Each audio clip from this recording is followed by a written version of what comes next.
আমাদের কৃষক লীগের নেতৃবর্গ যারা ছাদ কৃষিতে বিশেষ অবদান রেখেছেন, আমি এখন একজন করে আমাদের মাননীয় প্রধান অতিথির কাছ থেকে আমাদের এই পুরস্কার গ্রহণের জন্য আমি অনুরোধ করছি। প্রথমে আসবেন অ্যাডভোকেট গাজী জসিমউদ্দিন, সাংগঠনিক সম্পাদক বাংলাদেশ কৃষক লীগ, আলহাজ সালাম বাবু, আহ্বায়ক ঢাকা মহানগর দক্ষিণ কৃষক লীগ।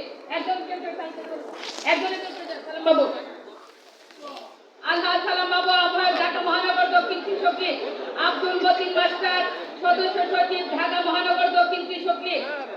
আব্দুল হালিম খান, সাধারণ সম্পাদক ঢাকা মহানগর উত্তর কৃষক লীগ। জাকির হোসেন আহমেদ মিন্টু, সভাপতি ঢাকা জেলা দক্ষিণ কৃষক লীগ। আমজাদ হোসেন, সাধারণ সম্পাদক ঢাকা জেলা দক্ষিণ কৃষক লীগ। মহসিন করিম, আহ্বায়ক ঢাকা জেলা উত্তর কৃষক লীগ। আহসান হাবিব, সদস্য সচিব ঢাকা জেলা উত্তর কৃষক লীগ। কৃষ্ণ গোপাল পাল, সদস্য জাতীয় কমিটি বাংলাদেশ কৃষক লীগ। শফিকুল ইসলাম মিন্টু, সদস্য জাতীয় কমিটি বাংলাদেশ কৃষক লীগ। দিলীপ কুমার অধিকারী, সদস্য জাতীয় কমিটি বাংলাদেশ কৃষক লীগ। মিজানুর রহমান তালুকদার, সদস্য জাতীয় কমিটি বাংলাদেশ কৃষক লীগ। আমি সবাইকে অনুরোধ করব একজন করে দিয়ে আমাদের মাননীয় প্রধান অতিথির কাছ থেকে পুরস্কার গ্রহণ করার জন্য। একসাথে যাবেন শফিকুল ইসলাম মিন্টু এবং সদস্য জাতীয় কমিটি বাংলাদেশ কৃষক লীগ এবং মিজানুর রহমান তালুকদার, সদস্য জাতীয় কমিটি বাংলাদেশ কৃষক লীগ।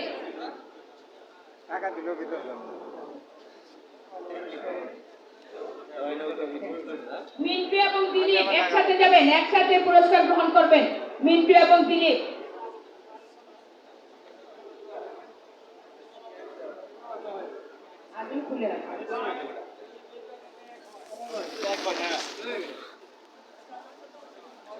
বাংলাদেশ কৃষক লীগ শুধু সংগঠন করেই নয়, বাংলাদেশ কৃষক লীগ করোনাকালীন সময় থেকে কৃষকের ধান কেটে এবং আমাদের বন্যায় আমাদের প্রতিটা কৃষকের পাশে দাঁড়িয়েছে মাননীয় প্রধানমন্ত্রী জননেত্রী শেখ হাসিনার নির্দেশে। এবং আজকে ছাদ বাগান করে, কৃষি বাগান করে তারা আজকে যে অর্জন করেছে, আজকে বাংলাদেশ আওয়ামী লীগের সাধারণ সম্পাদক মহোদয়ের কাছ থেকে পুরস্কার গ্রহণ করতে পেরে আমি মনে করি আমাদের প্রতিটা কৃষক লীগের নেতা কর্মী ধন্য।